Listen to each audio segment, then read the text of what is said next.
Assalamualaikum warahmatullahi wabarakatuh. Perkenalkan, nama saya Asna Makosida Holiza dengan NIM 20323076. Di sini, saya akan menjelaskan materi tentang isi dan kandungan surah Ad-Duha, mata pelajaran Al-Quran Hadis kelas 6. Nah, sekarang kita bersama-sama belajar tentang isi dan kandungan surah Ad-Duha, mata pelajaran Al-Quran Hadis kelas 6 semester 2. Baik, sekarang kita mengenal surah Ad-Duha. Apa itu surah Ad-Duha? Surah Ad-Duha adalah surah yang ke-93, terdiri dari 11 ayat, terletak sesudah surah Al-Lail dan sebelum surat Al-Insyirah. Surah Ad-Duha itu termasuk golongan surat Makkiyah, yaitu surah yang diturunkan di kota Mekah. Nama surat Ad-Duha itu diambil dari ayat pertama yang memiliki arti ketika langit naik sepenggalah. Mari kita bersama-sama membaca surah Ad-Duha. Bismillahirrahmanirrahim, yang artinya dengan menyebut nama Allah yang Maha Pengasih lagi Maha Penyayang. Ayat pertama berbunyi Wadduha, yang memiliki arti demi waktu matahari sepenggalah naik. Ayat kedua berbunyi Walaili idza saja, yang mempunyai arti dan demi malam apabila telah sunyi atau gelap. Ayat ketiga berbunyi Ma wadda'aka rabbuka wa ma qala, yang mempunyai arti Tuhanmu tiada meninggalkan kamu dan tiada pula membencimu. Ayat keempat berbunyi Walal akhiratu khairul laka minal ula, yang mempunyai arti dan sesungguhnya hari kemudian itu lebih baik bagimu daripada apa yang sekarang atau permulaan. Ayat kelima berbunyi Wala saufa yu'tika rabbuka fatardo, yang artinya dan kelak Tuhanmu pasti memberikan karunia-Nya kepadamu, lalu hati kamu merasa puas. Ayat keenam berbunyi Alam yajidka yatiman fa'awa, yang mempunyai arti bukankah dia mendapatimu sebagai seorang yatim, lalu dia melindungimu. Ayat ketujuh berbunyi Wa wajadaka dhallan fahada, yang mempunyai arti dan dia mendapatimu sebagai seorang yang bingung, lalu dia memberikan petunjuk. Ayat ke-8 berbunyi Wa wajadaka 'ailan fa'aghna, yang artinya dan dia mendapatimu sebagai seorang yang kekurangan, lalu dia memberikan petunjuk. Ayat ke-9 berbunyi Fa'ammal yatima fala taqhar, yang artinya sebab itu terhadap anak yatim janganlah kamu berlaku sewenang-wenang. Ayat ke-10 berbunyi Wa ammas sa'ila fala tanhar, yang artinya dan terhadap orang yang meminta-minta janganlah kamu menghardiknya.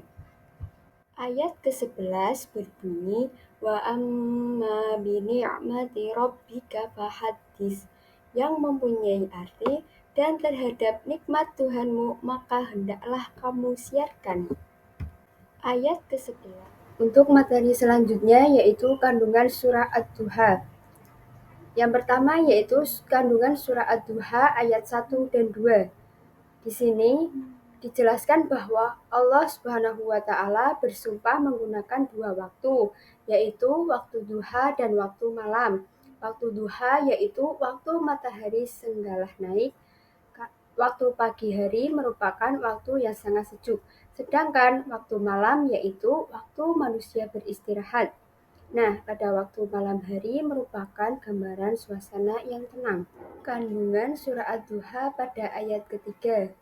Di sini dijelaskan bahwa Allah Subhanahu wa Ta'ala tidak meninggalkan dan membenci Nabi Muhammad Ayat ini diturunkan setelah selang beberapa waktu, yaitu selama 15 hari wahyu tidak turun kepada Nabi, sehingga orang-orang kafir itu mengatakan sesungguhnya Tuhan Muhammad telah meninggalkan dan membencinya. Kemudian, pada ayat keempat, Allah itu menjelaskan bahwa kehidupan di akhirat lebih baik daripada kehidupan di dunia. Nah, kehidupan di akhirat itu penuh dengan kemuliaan, kebahagiaan. Pada ayat kelima dijelaskan bahwa Allah Subhanahu wa Ta'ala memberikan kabar gembira kepada Nabi Muhammad bahwasanya Allah akan memberikan kebahagiaan yang berlimpah ruah kelak di akhirat, sehingga Nabi Muhammad SAW merasa puas dan bahagia. Nah, di dalam ayat ke-6, 7, dan 8 menceritakan keadaan Rasulullah, yaitu ketika beliau menjadi seorang yatim di mana ayahnya itu telah meninggal sebelum beliau lahir.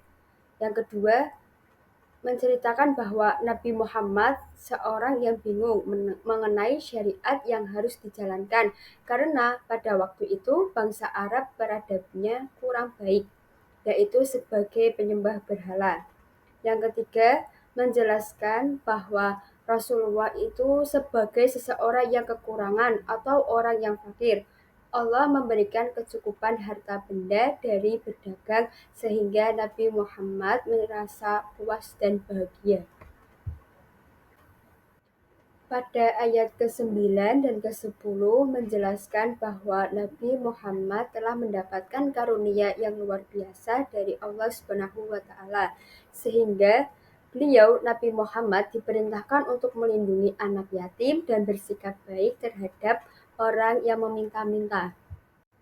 Pada ayat ke-11 menjelaskan bahwa Allah Subhanahu wa Ta'ala menegaskan kepada Nabi Muhammad untuk mensyukuri nikmat yang luar biasa berupa kenabian dan nikmat-nikmat yang lain yang telah diberikan kepada Nabi Muhammad, yakni dengan cara menyebut, mensyukuri, dan mengingat nikmat Allah. Menyebut nikmat Allah itu bukan berarti ria atau menyombongkan diri, tetapi sebagai wujud mensyukuri nikmat yang telah diberikan Allah. Nah, di dalam surah Ad-Duha sudah dijelaskan ada 3 nikmat yang Allah berikan kepada Nabi Muhammad. Yang pertama, Nabi Muhammad mendapatkan perlindungan saat beliau yatim. Yang kedua, Nabi telah mendapatkan petunjuk saat beliau kebingungan. Yang ketiga, Nabi telah diberikan kecukupan saat beliau merasa kekurangan. Demikian pemaparan isi dan kandungan surah Ad-Duha yang dapat saya sampaikan. Kurang lebihnya mohon maaf. Wassalamualaikum warahmatullahi wabarakatuh.